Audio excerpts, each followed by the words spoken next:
want to say welcome everybody to our final storyline, Get Good with Articulate Storyline workshop for the year. And I am here with John Morley, who's going to be our host. I will go ahead and introduce him really quick.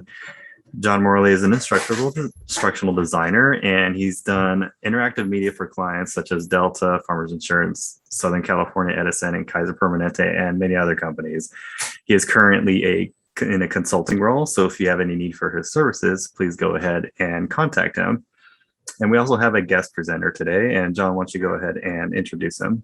Before I introduce Samuel, let me just say that starting in September, we evolved this workshop a little bit from an introduction to storyline to more of a showcase and discussion among more experienced practitioners. But if you're new to storyline, you're still in the right place, because this is an opportunity to see what it can do and talk with developers themselves to ask, how did you do that? We also have guest presenters. John Luttrell kicked us off back in September. And last month, we were fortunate to have Jacqueline Silva, who I hope will be joining us tonight. Tonight, we're fortunate to have Samuel Apata, who's also about to become president of the ATD chapter in Fort Worth. So you want to say hello, Samuel? Yeah, hello. Nice to meet everyone. I feel like I'm among friends, so proud of me being so relaxed. Okay, we certainly looking forward to tonight's session. We certainly appreciate you joining us tonight. In that spirit, let me show something we didn't have time for last month. The plant at Genentech Oceanside, which makes pharmaceuticals, is automated. So operators must monitor and respond to prompts on a schematic-like screen. Let me see if I can bring that up. Is everybody seeing a big orange thing on their screen now? Yeah. Got it. Yes. Okay, here's a schematic looking thing. This shows an array of valves here. The little diamond things are valves, and they're not normal off or on valves. They have, as the schematic indicates, a pipe running through the top and a pipe running through the bottom. When the valve is closed, they both flow without any interaction with each other, but when the valve is open, it combines the two flows.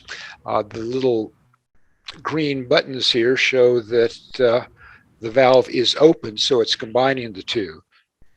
I'll go to the next thing here, and this is how it works. As the instructions on the top indicate, click the legs of the circuit created by opening these two valves. So there's the valve. Let's click next to it, and you see that this circuit is open. Click up here, you see the circuit is open. Click here and you get a nag message telling you that you didn't click in the right place. Click over here, you get a different nag message. And if you click here, you get an attaboy showing you that you have done this correctly.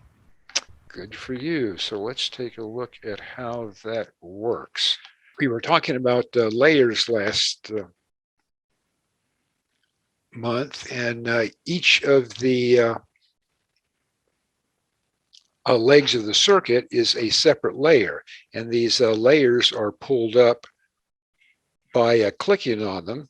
So this also requires each leg to have its own, let's go up to the variables. Each leg has its own variable, a true or false variable, to show whether it's been selected or not.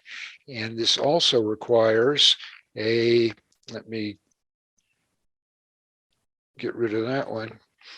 Each leg also has its own hotspot to be selected. So each leg has to have three things: the layer itself, the variable to keep track of it, and the hotspot. Underneath all of it is a big hotspot. So if the user clicks on that, they're given one of the nag messages. And the way I cycle through those, here are the different, each nag message is on its own layer. And the way we cycle through that is that there is a variable called wrong count, and you see that's a number variable. So every time that the user clicks the wrong hotspot, a number is added to that variable. There we go. Okay, just I'll click on wrong 4, and you can see in the trigger here that if the wrong count is up to 4, it shows layer wrong 4, and it cycles through 1, 2, 3, 4. If the user clicks on the big hotspot, and then every time it's click, here we show that we adjust the variable wrong count by adding 1 to it. And then on this trigger, we adjust the variable back to 1 when the count gets up to 5. So that repeats the cycle over again. Any questions to what this is or how it works? Okay, as the lesson goes on, it gets to be a little bit more complicated, more complex. Let me take a look at that on the go down here, and you see we have a number of different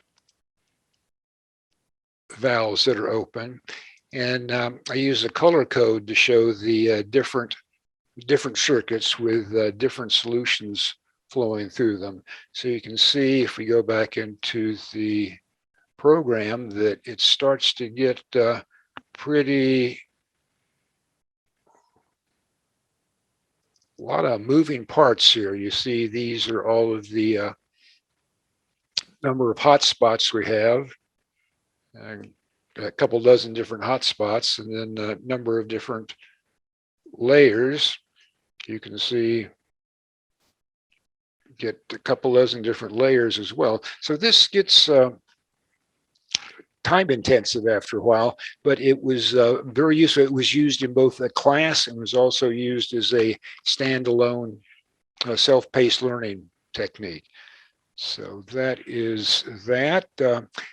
And moving on to this month's discussion, a player is something that learners and clients may not even recognize as a separate component of the WBT, but we know it both sets the stage and provides a lot of the WBT's functionality. And tonight I would like to discuss if and how you may configure the player differently from what I am doing here. Make this more of a discussion rather than me just blathering on. Here is the Quest example that I showed a couple of months ago. It shows the learner, let me get, as the learner completes different sections of the lesson, he or she sees a mountain growing here until the learner is actually standing on top of that mountain and seeing shooting stars go by to celebrate their triumph of getting through this training. So let's see how that works up here on the player. Going left to right here on the menu, I always go down here before releasing something, click to reset the menu. And I found that if you accept the default of having whatever title you chose for the slide to automatically go into the menu, that works fine. That saves you a lot of time, and you know that your release version always has a correct menu. Does anybody else use this, or are there any reservations about rebuilding this menu before you release? Does anybody have troubles with that?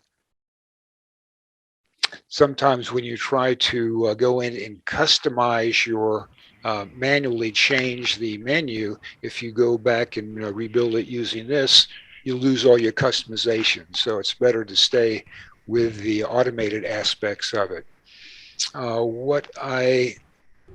In the settings here, while I'm working on something, and when we're doing the revisions with clients, I always leave the menu free so we can move among the slides.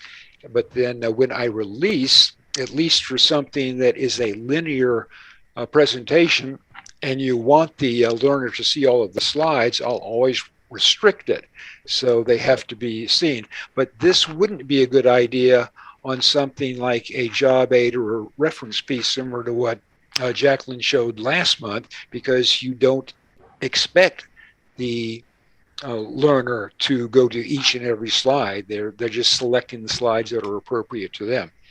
What I never do is select the restrict next and previous button, because that forces the learner to sit there until the entire timeline completes. And that kind of goes back to the broader issue of you can't force a learner to do anything. If you force them to sit there until the timeline completes or the video completes while they stare off into space or answer their emails, you're just engendering resentment rather than building knowledge. So I never leave that check to force anybody to stay on the slide any longer than they want to. I typically, now on the wrap long menu items, I tried that once and it seemed to create a big mess. Has anybody else had luck with that? Is there any argument for using? Yes, I agree with you, John. It creates a big mess because the text now goes to another line, which is unnecessary. So yeah, I quite agree.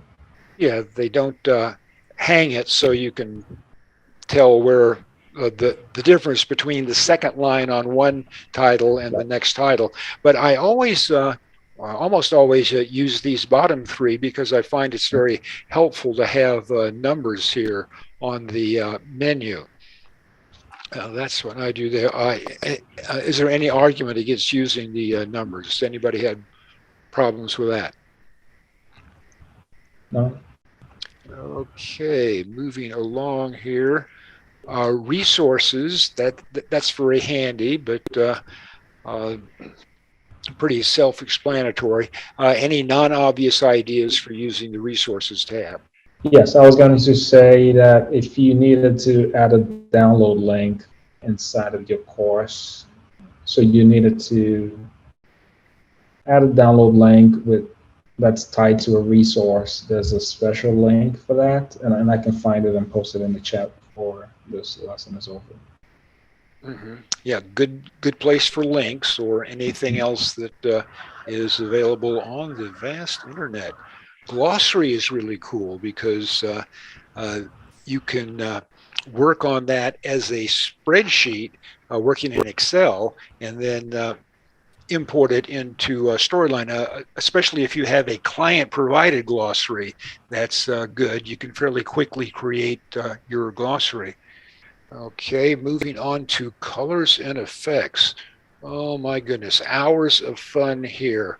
When I'm working in this area, I always have these things open so I can tell that this is from the eLearning Heroes website. Very comprehensive, and I'm lost without it, and I'm overwhelmed with it. Very rarely change more than about half a dozen colors to be consistent with the rest of the presentation. Text labels, I think this, again, hours of fun if you want to change each and every one of these.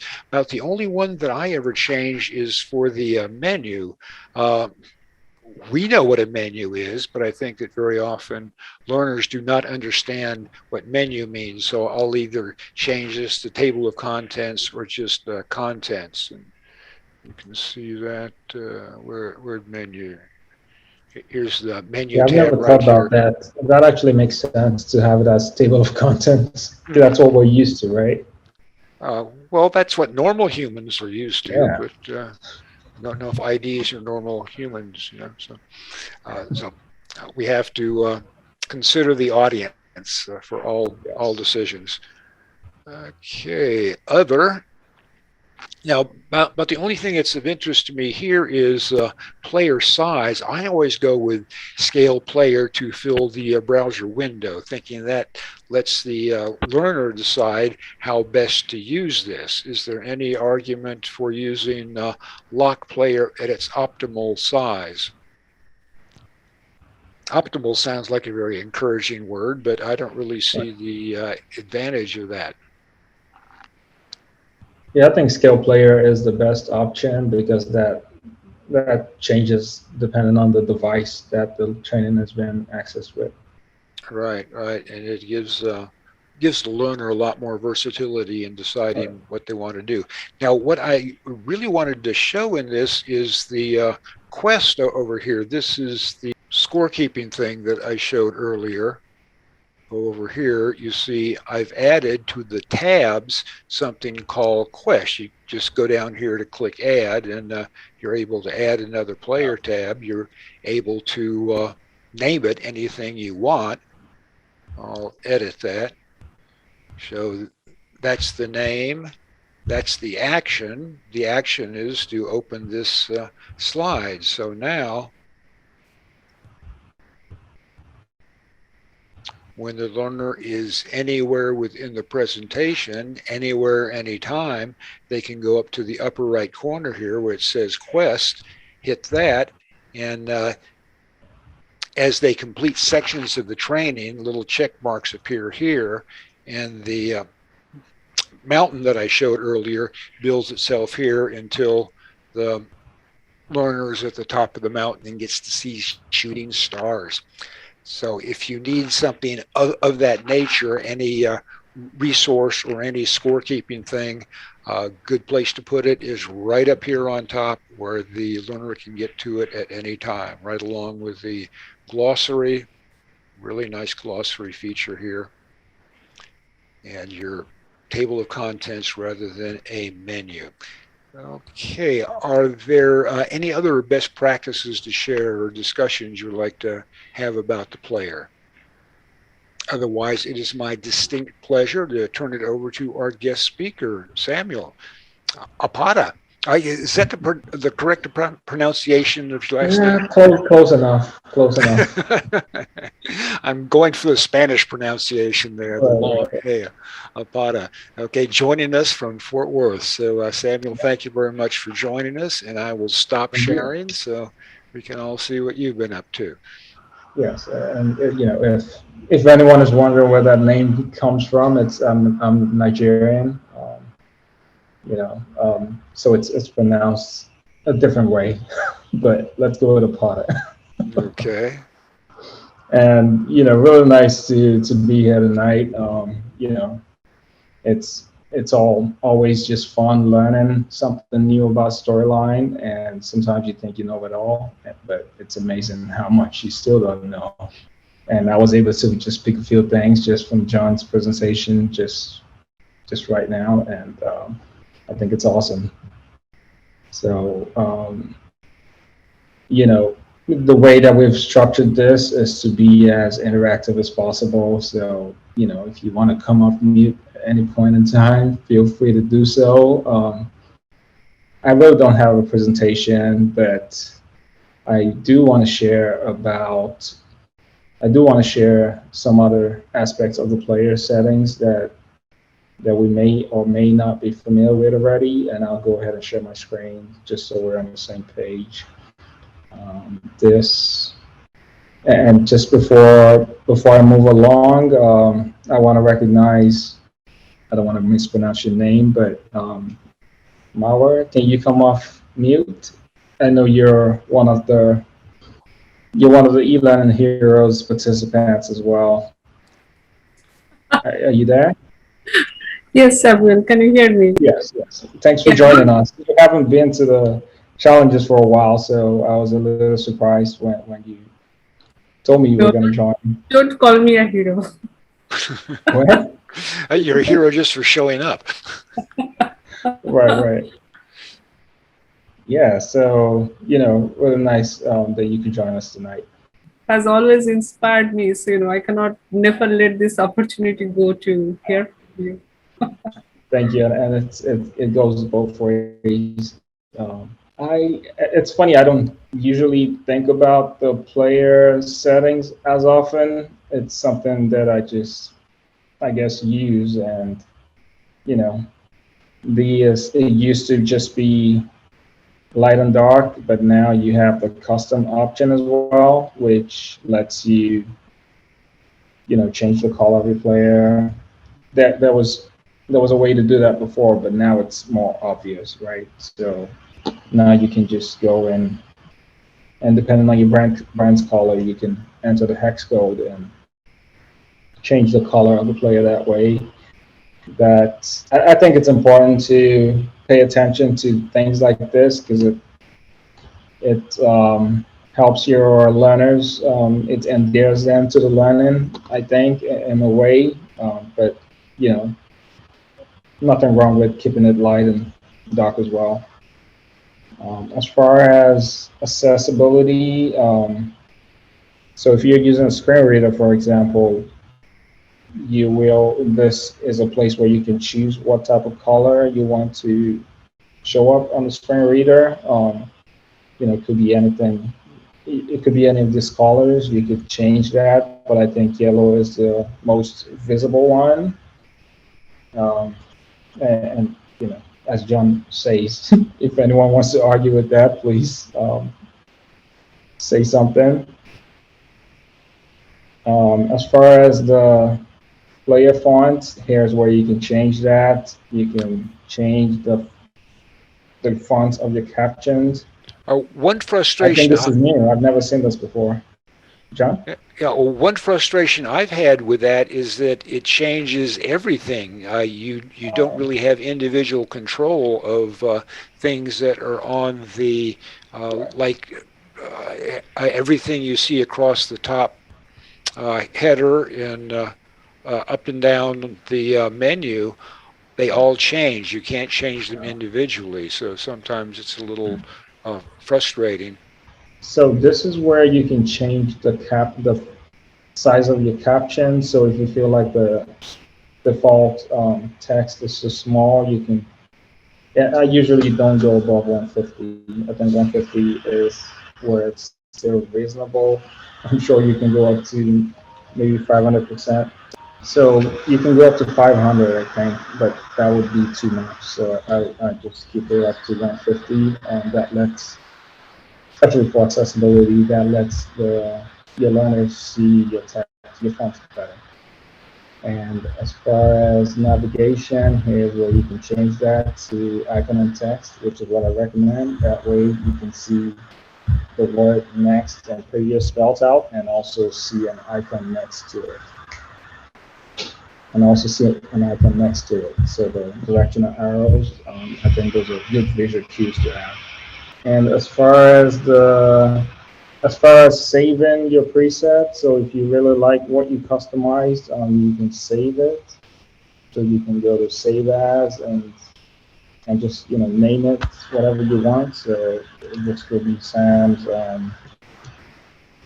player or something like that. And you can always come back and reuse it. So you can select it for other projects that you may have. So you see it just pops up at the bottom over there, and you can just have that. It's just a little time saver. I typically create a different player for every client, so I have a whole inventory of different players, and I can go back if something looks like I can repurpose it. I go back and use that and repurpose it for a different client and customize it as appropriate. Yeah, that's the best approach. And here's what I was talking about earlier about having the icon and text. So if you had just icons, it's not very intuitive what these are, especially for someone taking a course for the first time. So I usually default to this, and for me, I don't usually like to add buttons for navigation. I just rely on the player settings. I think it just saves Yeah, a whole lot of headache. But Does the modern player? Oh yeah, you are on the modern player, so that right, does this is give. the modern player. Okay, I John, do you see the question in chat from Jennifer? So earlier, John mentioned that there were limitations with the modern player versus the classic player. Can someone elaborate on this? Sure. There are definitely some limitations, and it's mostly visual. So I think the modern player was built to have a clean and sleek look, as opposed to the traditional player, to the classic player, I should say. So the modern player is just a cleaner. It just has a cleaner look. But as far as capabilities, I think they ought to be the same. I haven't run into any issues as far as what one can do or can't do with the. And I can switch that real quickly just so we can see it. So if we go to the classic player, that changes. Oops. and then sometimes that happens. So here's what the classic player looks like. So it's not very visually appealing, even though you can, see what it looks like on a tablet by clicking on this. There's so See much. what it looks like on a phone There's so much or to on a do in tablet. Gigi's And world. on a phone, There's you can switch between modes there's just to so see much what to your do in Gigi's world. Click around and explore. learners Go ahead. Click on experience. something. And Is it possible to even put a menu on that? yes, you can, just as you can for Yeah. Okay. Yeah. the modern player. Yeah. All you have to do is Right, just check the box. click it there. Okay. Right. Yeah, So that's actually more versatile than I gave it credit for.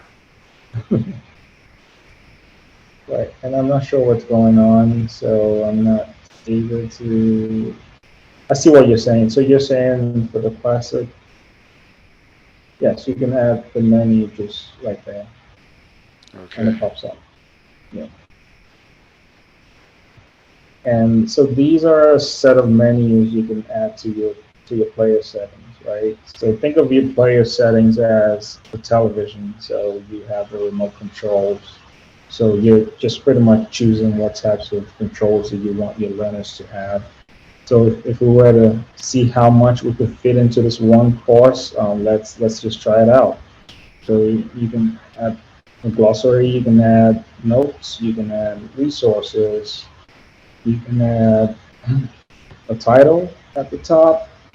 You can make your sidebar show up on the right-hand side, and you can make it collapsible or not. You can make it show up on the left-hand side and make it collapsible or not. You can choose to have the sidebar stat collapse just like this, or you can have it all displayed. You see the difference? So you can also add a logo. So if I were to just pick a logo from my computer, for example, yeah, I'll just use the so that just automatically shows up on your course. You can add a search bar. You can add play and pause buttons. So if there's a voiceover, the learner can just click on that play and I pause always like button. to. I always like to add the search, and if the navigation is restricted, it does not allow you to search anything that you haven't already seen, or the learner can't jump ahead with the search. Oh, I didn't know you could even do that. So are you saying it's not a good idea to add the search Oh no, bar? I think it's a great idea. That the only thing is, I typically open something with what to expect, and then explain in the what to expect slide that the search works only on what you've already seen. So if you enter something in there that hasn't come up yet, it's not Right. going to. The learner can't cheat the system to jump ahead to a slide they haven't seen yet. Yeah. Yeah, that's a great idea.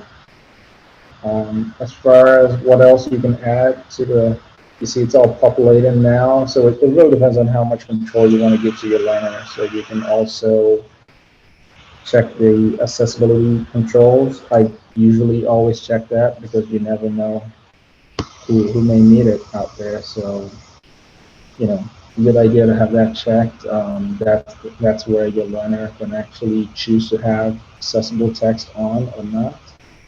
Have the player hit the screen better. And Storyline has done a great job as far as accessibility, making courses accessible. Here's where you can add captions, so you can decide to check your caption, your post caption, which displays text as they're being narrated on screen.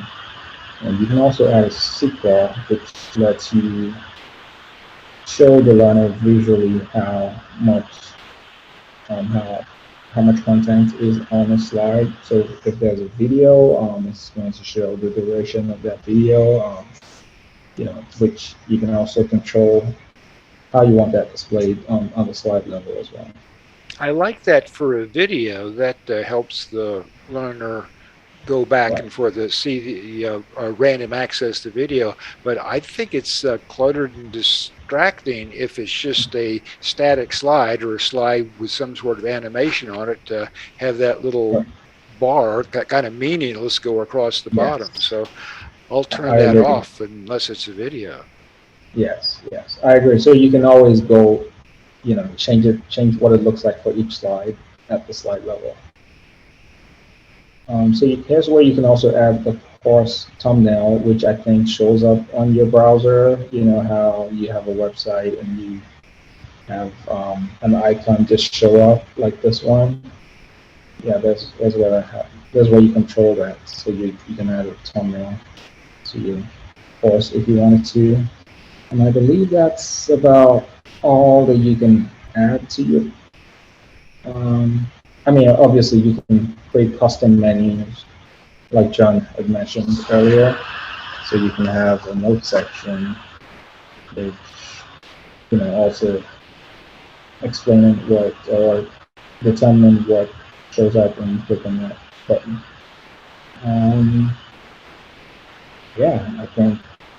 I think that's pretty much it for player. Unless anyone has anything else to add as far as Yeah, let's open it up for questions for our two presenters. If anybody has anything that they want to ask. Anybody? Oh, could we see the show that you had opened up there? How does this work? Which one? See the presentation, the lesson that's attached to this. Can we take a look at that?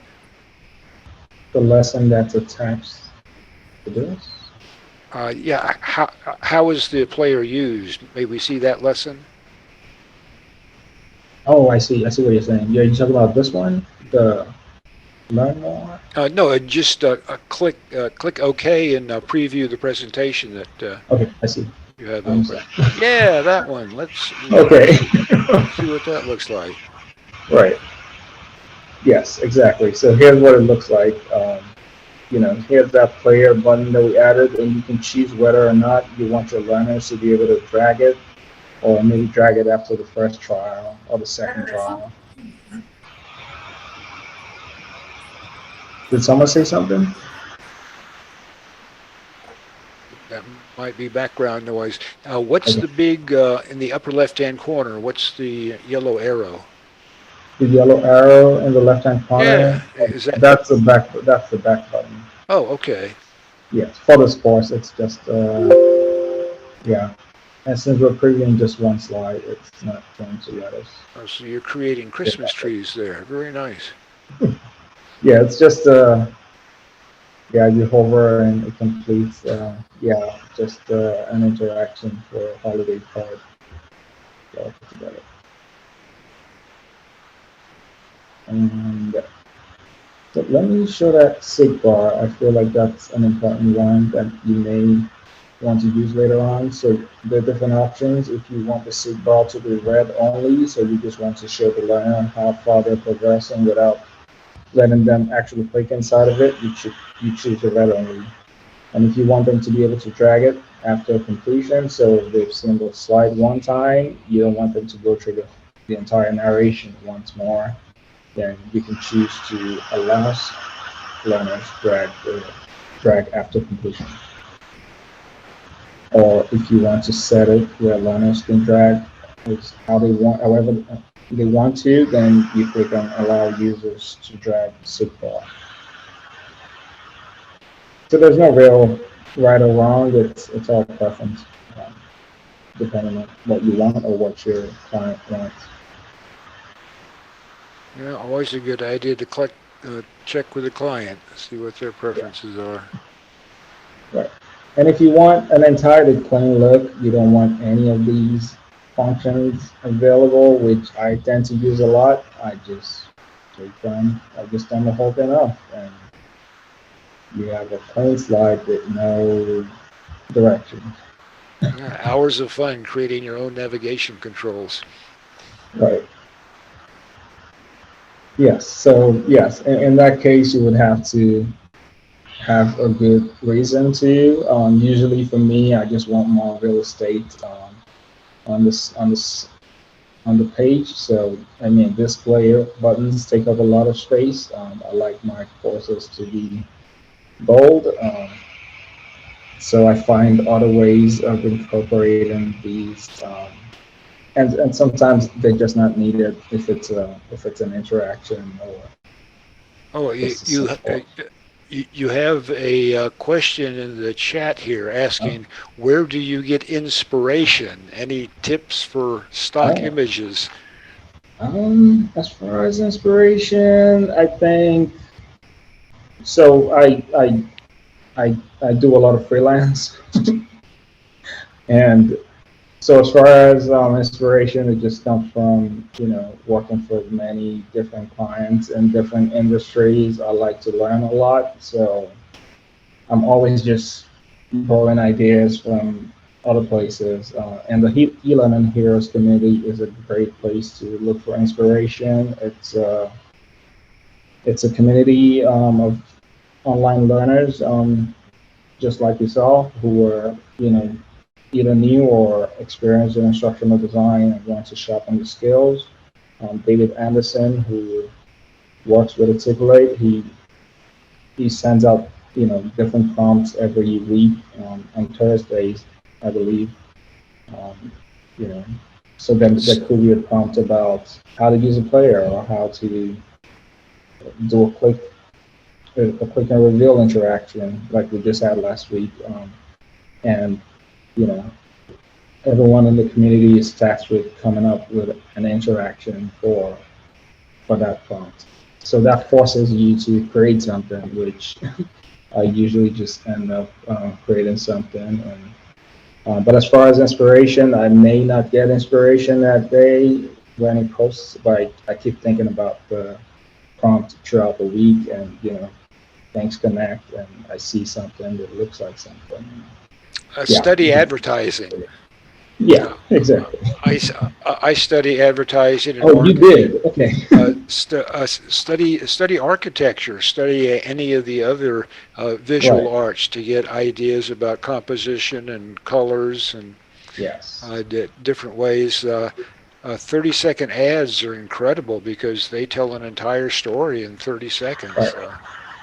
Watch how they do that, and of course, anything on television or in movies is something that could be inspiring. Figure out how to tell a story. Yep, I agree with you, Brian.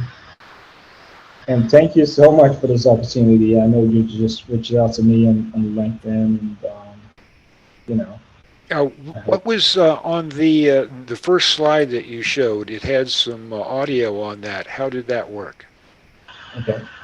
Yeah, so this one is something that I created for, actually created for my daughter. Yeah, it's pretty much as a Christmas type of interaction. Her name is Gigi. I used Beyond for this one, which is an animation tool, another tool that's just awesome.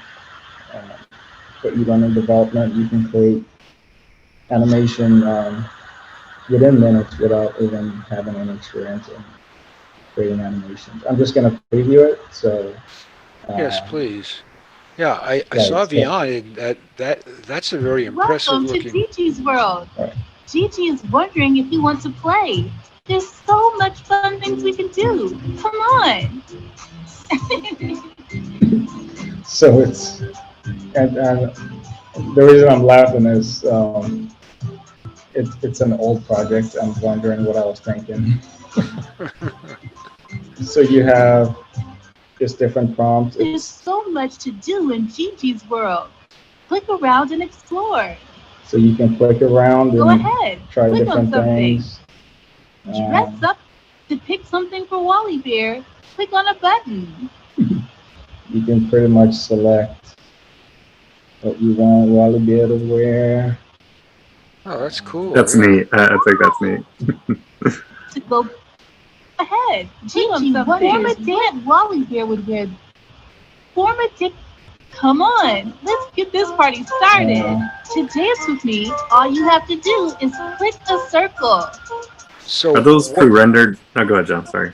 what is Gigi? Is that an MP4 that you imported in there? No, Gigi is a character, so it's her world, Gigi. Oh, so you have a number of different poses for her, and then you just cycle among the poses. Yeah, so these are on different layers, and they're gifts. So I okay. exported gifts on different layers, so it's just looping. I was wondering that. You can, So at each layer, at the layer at the end of the cycle, does that say go back to exactly. It just hides the layer. at show the the end first of the layer of the cycle, and then each Exactly. layer triggers the next layer? Right, exactly. Yeah, that looks nice and smooth. What do you have there? About 10 layers? Yeah, Click on there are something. about 5 layers just for that one. Okay. Yeah, that looks pretty time intensive. Picture making. You can turn on the light. Oh, cool. Go ahead. What do you want So to it's do voiced next? by Stacey What Adams, do you who I want to do met next? on LinkedIn. Go ahead. Click on something. Yeah, I guess that's it Picture for this making. one. But there, so I have a revised version of this interaction, and you can find it on my website. Oops, I was about to log out. And you can find it on my website, actually. John, if you don't mind a little self-promotion. Right. I put your website in the chat window. It should be at the Yeah. top of the chat window. I don't know if I mentioned that earlier. Yeah, so I've kind of revised that one, that interaction in this Olympic Village interaction, which took me a day to put together. This one is just a tribute to the Tokyo Olympics, and it has a little bit of elements from other projects that I've created. So.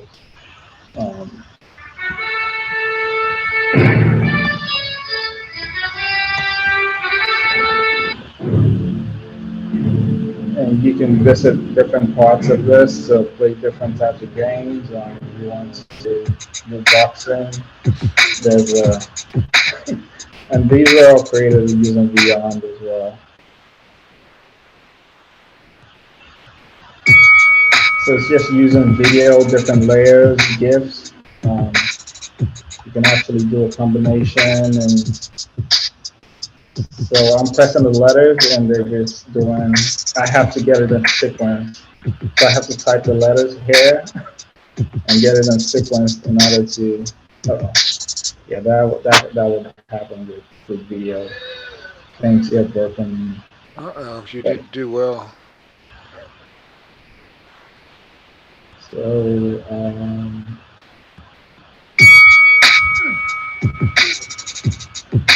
So are you saying you're pressing keys on the keyboard to make the boxer? Exactly. So those keys reveal different layers based on what you press. So it looks makes it look like he's actually fighting when it's You all did just much better. related together.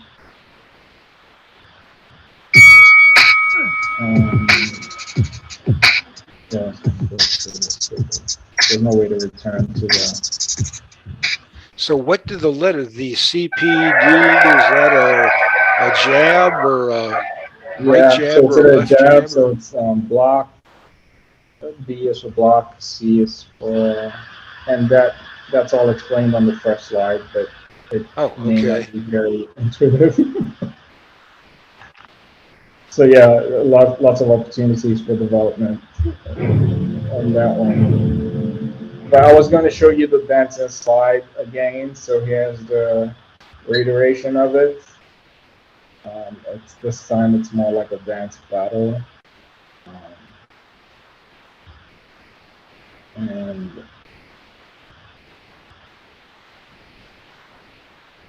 okay, I'm not sure why. It looks like you're ready. So it's just kind of like a virtual reality thing. Yeah, virtual reality dance. Let's see how that works. Yeah, I mean, as far as inspiration, it's just, different things, computer games, just something on the news, something on the highway. Just you can't really say where inspiration comes from, right? It's just seeing something and thinking, oh, I could create that in storyline and finding a way to do it. So with this one, there are more moves than the previous version. So here